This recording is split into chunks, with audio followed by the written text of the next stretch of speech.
你有没有发现一个奇怪的现象？越想把事情做好的人，往往越累；越想控制一切的人，却常常活得最辛苦。你是否常常在深夜脑中上演各种灾难片，担忧那些你根本无法控制的事情？很多人以为别想太多，只是一种敷衍、一句安慰人的空话，但真正懂的人会知道，是一种高段位的生活策略。你有没有发现，人一天中最容易崩溃的时刻，是睡前那10分钟？明明躺在床上了，身体累得不行，但脑子像被谁按下加速键思考。今天讲的那句话是不是不该说？主管今天的脸色是不是针对我？那笔钱下个月真的能付得出来吗？如果刚刚的讯息他没回，是不是代表他不想理我？你明明只想闭上眼睡觉，结果整个脑袋像同时开了10个分页，从过去的遗憾想到未来的灾难，从小事想到天荒地老。你以为这是在思考，在努力控制人生，但在睡前的过度思考，其实是大脑试图用焦虑来换安全感。睡前想太多的人，不是不努力，是太想把所有明天的风险都在今晚脑补完，但结果呢？你没有变得更安全，只是更累、更焦虑、更失眠。你以为自己在解决问题，但其实你在自我折磨。更可怕的是什么？很多人不是睡醒来，而是被焦虑叫醒的。在闹钟响之前，自己突然睡醒，思考，完了，那份报告还没做，今天开会会不会被点名？昨天那句话是不是又惹谁不爽？我是不是又快跟不上别人了？你还没睁开眼，脑子已经把你拖进一场现实还没开始，但精神已经爆炸的战争。你知道这叫什么吗？这叫预知人生的痛苦。睡前是对过去的懊悔，早上是对未来的恐惧，而你以为的努力，其实只是你在无限循环的焦虑中把自己逼疯。你不是累，而是被自己的想太多压垮。但明明什么都没发生，可是我要问你一句，你想这么多，真的让事情变好了吗？大多数时候答案是没有。人最可怕的不是失控，而是以为自己能掌控全部。你越想把世界捏在手里，世界越会告诉你，你抓不住的。就像有些人谈感情越黏越恐惧，结果越容易被甩；做生意越害怕失败，结果越缩手缩脚。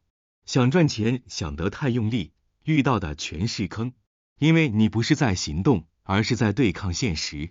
人生的事情可以分成2种，你能控制的占20%，你的专注、你的情绪、你的学习、你的行动，这是你的事。你不能控制的占80%，别人对你的评价，机会何时到来，会不会遇到赏识你的人，能否遇到对的人，这是无法控制的事。你越想伸手去控制那80%，你越焦虑、越累、越痛苦。你唯一能做的事是把力气放在那20%的事情上。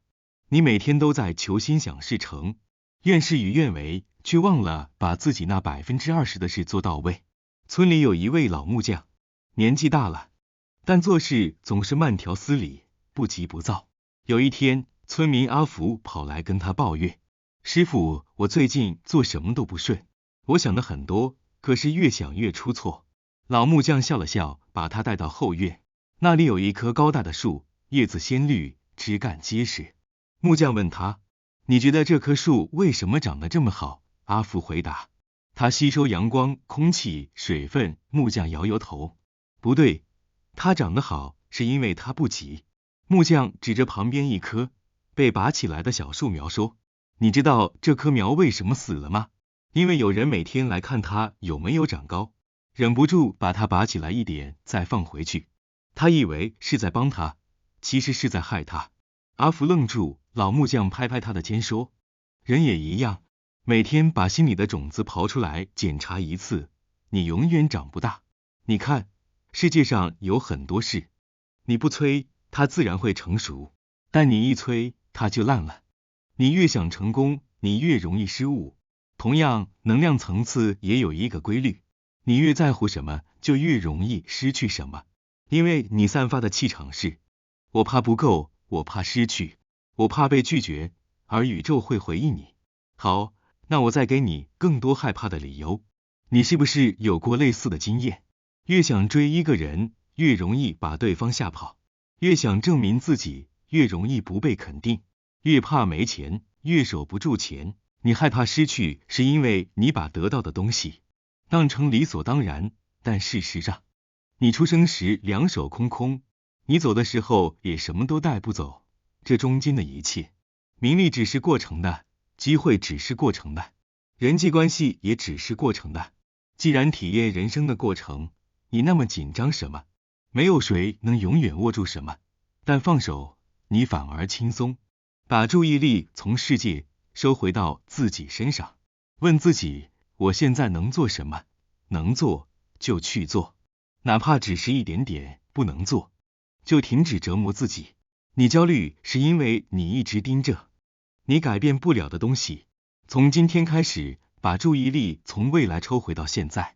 未来不可控，但你能控制的是，把房间整理干净，把碗洗好，做20分钟运动，读10页书，把今天能完成的小事做好。这些细小的秩序就是你的稳定器。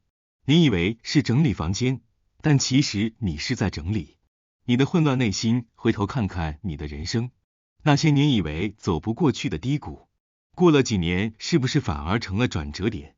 那些年以为天崩地裂的失去，是不是反而让你遇到更好的？你曾经以为的绝路，其实在未来的某一天，你会感谢它。你现在觉得痛苦的，将来都有可能成为你蜕变的理由。你只负责播种、浇水、照顾自己，结果不是你能决定的，但你可以决定自己的状态。不焦虑，不过度控制，不乱想。当你放松、敞开、信任的时候，机会反而会悄悄靠近你，因为你成为了一个能接住好事的人。别再把自己卷进焦虑的漩涡里，别再尝试安排所有人的剧本。你不是编剧，你只是演员。你的任务只有一个，演好自己的部分，剩下的交给浩瀚宇宙安排。